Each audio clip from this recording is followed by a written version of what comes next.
Today I will explain the 2021 American teen supernatural slasher film, Fear Street Part 2, 1978. Get comfortable. This video tells the story of a group of teenagers spending the summer at a camp. The camp is divided into two rival groups, the rich and the poor kids. Amid this rivalry, strange occurrences start to happen around the camp, including the return of a serial killer and the discovery of the truth about the curse that has haunted a small town for centuries. Will the campers survive? Will the killer be stopped and the curse be broken? Let's find out in Fear Street Part 2197-8. Don't forget to like and subscribe. Spoiler alert. The film begins in 1994 in Shadyside. The only survivor of the Camp Nightwing massacre lives in isolation and paranoia with her pet dog. Cindy watches the news about the mall killings and the recent attack on Dina and her friends. The night after, while Cindy is asleep on the couch, someone knocks on her door. Cindy immediately panics and hides as the unknown visitor searches with a flashlight. Cindy arms herself with a knife and hides quietly. Suddenly, the invader enters through the window, and Cindy charges at her, ready to stab her. However, she discovers the invader is Dina. Dina reminds her that she called her earlier concerning the Fear Witch. She also lets Josh in, and the duo take her to their car, where the possessed Sam is tied up and kept in the trunk. Cindy panics and immediately asks them to leave. She warns them that the witch won't rest until they're all dead and tells them to run away from Shadyside as far as possible. Dina insists she cannot let Sam die and needs to save her. Initially reluctant, Berman allows them inside and begins recounting the events of the Camp Nightwing massacre. She reveals that her sister died at the camp that night. On July 19, 1978, at Camp Nightwing, Sheila, a Sunnyvale camper, and her friends pursued Ziggy Berman from Shadyside. The group ambush her and accuses her of being a witch possessed by Sarah Fear. Sheila accuses her of stealing by Sheila and suggests they hang her and burn her like they did Sarah Fear in retaliation. Sheila's friends are reluctant, but when Sheila insists, they hang her from a tree, and Sheila burns her arm with a lighter despite her group's disapproval. Ziggy struggles to free herself and yells at them to free her. Fortunately, camp counselors young Nick Good and Kurt intervene. Nick is surprised to see that Ziggy is in trouble again after she has been warned several times about her mischievous behavior. Before that moment, Ziggy was fond of causing mischief at the camp and had been warned several times. Kurt dismisses her from camp, but when Nick realizes that ignoring her would get them all in trouble because of the burn on her arm, he gives her a last warning. Nick tells her to see the nurse. As Ziggy leaves, Nick follows after her, expecting her to thank him for helping her, but she reacts otherwise and mocks him for thinking he's the good guy. She sends him away and continues to the infirmary. In the meantime, Cindy, Ziggy's older sister, and her boyfriend, Tommy Slater, are cleaning the mess hall. Cindy hopes to earn enough to escape Shadyside and chase greener pastures. Cindy and Tommy make out as they work. Suddenly, Cindy realizes Alice, Cindy's former friend, and her boyfriend Arnie, who is supposed to be helping them, are nowhere in sight. Cindy becomes furious and searches for them. She finds them making love in one of the cabins. Cindy becomes uncomfortable with the scene and interrupts them. Alice asks Cindy to get her drugs from the infirmary, but she refuses. Alice mocks Cindy for being a snitch and sends her away. Cindy then retorts that Alice should not drag others down if she wants to waste her life. She leaves, infuriated, and runs into Kurt. Kurt informs her that Ziggy is at the infirmary. Meanwhile, at the infirmary, Ziggy discovers pages of a book on witchcraft on the nurse's desk. Nurse Lane, the mother of Ruby Lane, appears. She treats Ziggy's burn and prescribes an ointment she will use to prevent the injury from being infected. Ziggy asks about the book she was reading, and her mother explains that the book is about Sarah Fear. She then explains that contrary to what people say about her daughter, Ruby used to be a sweet girl who wanted to be a singer until the night she murdered her friends and herself. As Nurse Lane wraps up the injury, she loses her thoughts and mumbles words about how Ruby could never have killed her friends without motive or that murder is sometimes justified. In the process, she unintentionally tightens the grip on Ziggy's arm, hurting her. Ziggy snaps her out of her thought just as Cindy arrives. Cindy scolds Ziggy for always getting into trouble and reminds her that getting kicked out of camp also means she will be kicked out too. Cindy cannot afford to be kicked out of camp because she won't have money to pay for her college tuition, and their mother cannot look after her and Ziggy. Ziggy doesn't care about her sister's words and jests at her sister for being perfect and thinking she can leave Shadyside. Cindy is again annoyed and returns to scrubbing the mess hall. When Tommy tries to cheer her up, she flares and accidentally breaks the scrubbing brush. Cindy leaves to get a new brush and discovers someone is with them. Suddenly, Nurse Lane appears out of the blue. She says that one way or another, Tommy would die that night. Tommy and Cindy are confused, especially when she grabs a knife. She then attacks Tommy. He fights her off and overpowers her, causing her to hit her head and pass out. Nurse Lane is later removed from camp by police, and the news spreads that Nurse Lane has lost her mind.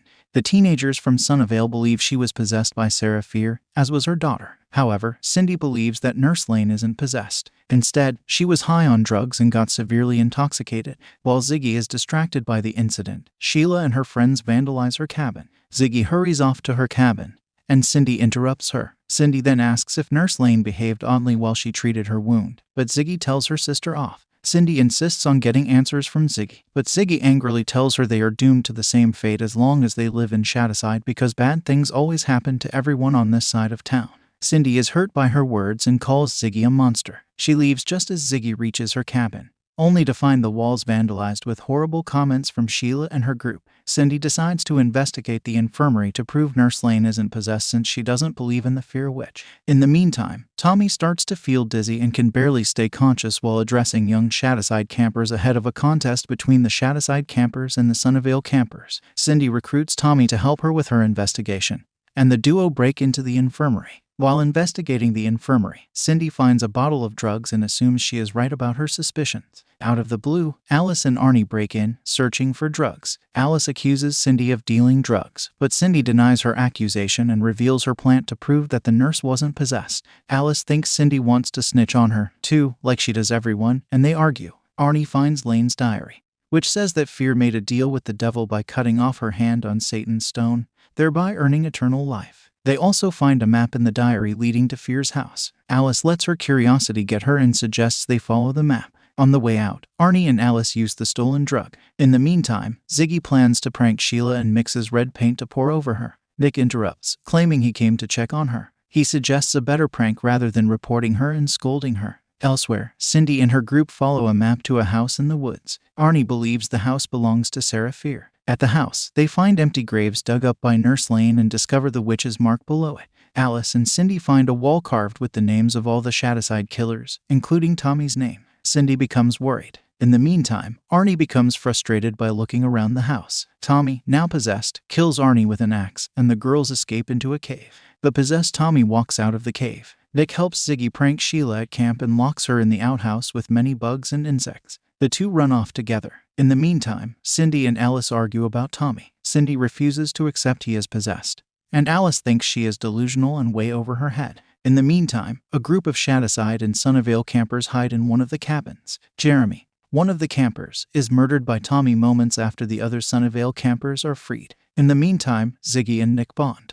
She tells him she used to be close with her sister until they started to see the world differently. Nick explains that his father, the former sheriff, left him big boots to fill, and he isn't sure if he is ready to continue his father's legacy or forge his own path. In the heat of the moment, they share a kiss but are distracted by the screams of the campers. Nick gathers the campers for safety and leaves to search for the missing campers, Kurt, Joan, and Sheila. Ziggy goes out on her own to find Sheila while Tommy murders several Shadowside campers. In the meantime, Kurt and Counselor Joan make love. Afterwards, Kurt steps out, and Tommy breaks in and kills her. Meanwhile, Cindy and Alice try to escape using the witch's mark in the diary as a map of the cave. They soon come across a pile of beating organs, and when Alice touches it, it shows her flashbacks of all the past killers and their victims. Alice becomes hysterical and injures her leg, breaking a bone. She reconciles with Cindy, and the two reach a cave opening beneath the outhouse. Alice reveals that in her vision, Cindy is the next victim. Ziggy soon reaches the outhouse. An angry Sheila fights her, but she manages to knock her unconscious. In the meantime, Alice and Cindy discover they are beneath the outhouse and call for help.